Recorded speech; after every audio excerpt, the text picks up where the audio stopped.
Ya, Assalamualaikum warahmatullahi wabarakatuh. Perkenalkan, nama saya Muhammad Iqbal Amirullah, NRP 5214100083. Kali ini saya akan menjelaskan mengenai project time management. Langsung saja.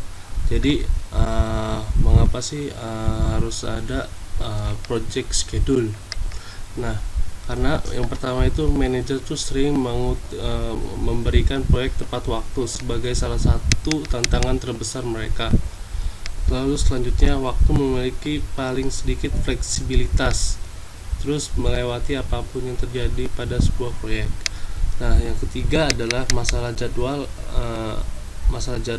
yaitu alasan utama untuk konflik pada proyek-proyek, khususnya selama paruh dua proyek. Jadi ada dua proyek gitu kan. Permasalahan jadwal itu biasanya terjadi entah proyeknya itu berlangsungnya bentrok atau gimana gitu. Nah, jadi untuk pengertian proyek time management itu adalah proses yang diperlukan untuk memastikan penyelesaian proyek tepat waktu gitu. Lanjut aja. Nah, terus ini adalah proses proyek time management. Ada 6, yaitu activity definition, activity sequencing, activity resource estimating, activity duration estimating, schedule development, dan schedule control. Nah, untuk activity definition itu definisinya yaitu mengidentifikasi dan mendokumentasikan kegiatan khusus yang harus dilakukan untuk menghasilkan berbagai deliverables proyek dan subdeliverables yang telah diidentifikasi pada WBS. Sehingga hari itu kan yaitu jadi di WBS itu diidentifikasi kegiatannya apa aja yang harus dilakukan. Nah, jadi untuk inputnya itu scope, baseline, terus enterprise environmental factors, dan organization process asset. Terus sini ada WBS juga karena yang telah dilihat dari definisinya. Terus untuk toolsnya itu decomposition, ada rolling wave, ada template, ada expert judgment. Terus untuk outputnya itu ada activity list karena ini kegiatan khusus yang harus dilakukan. Terus activity attribute sama milestone list. Nah, yang kedua adalah activity sequencing, yaitu mengidentifikasi dan mendokumentasi hubungan antara kegiatan proyek. Jadi dibentuk seperti routing gitu.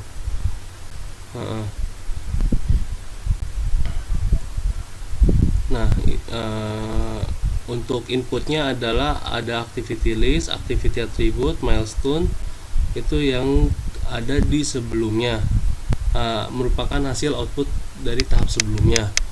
Terus bawahnya sama. Untuk toolsnya itu precedence PDM, dependency determination, applying late and lag, sama schedule network template. Nah, untuk outputnya itu ada project schedule network diagram sama project document update. Ini biasa. Nah, yang ketiga ada activity resource estimating, yaitu memperkirakan berapa banyak sumber daya tim proyek yang harus menggunakan untuk melakukan kegiatan proyek.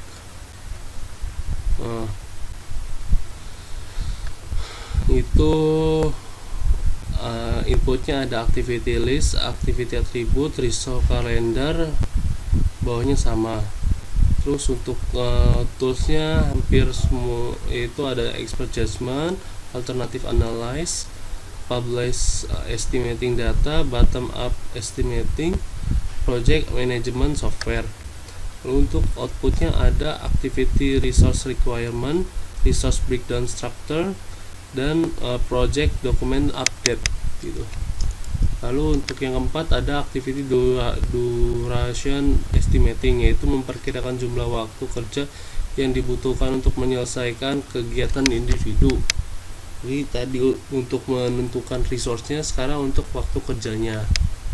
Nah, untuk inputnya itu dari hasil proses yang sebelum-sebelumnya. Ini. Terus ada activity list.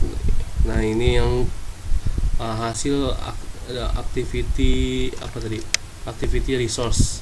Nah, terus ada tools and tekniknya, ada expert judgment, analog estimating, parametric estimating, 3-point estimates, reserve analyze.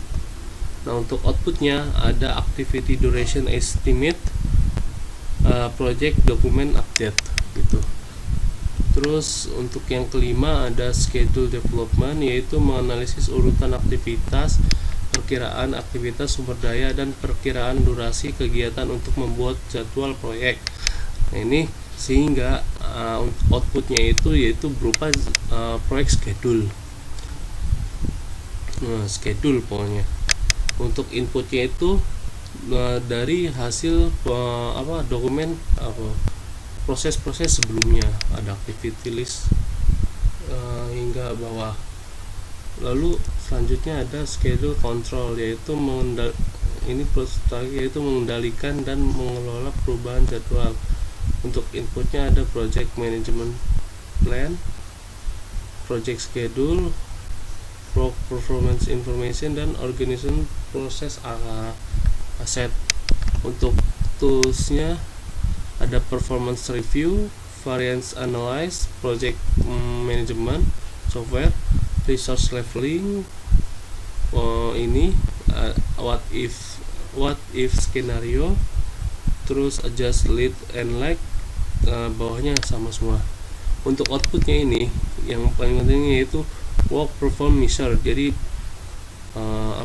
pengukuran kinerja di sini. Terus ada organization process asset update, semuanya update ya, ada change requestnya juga ya. Demikian presentasi untuk chapter ini. Terima kasih.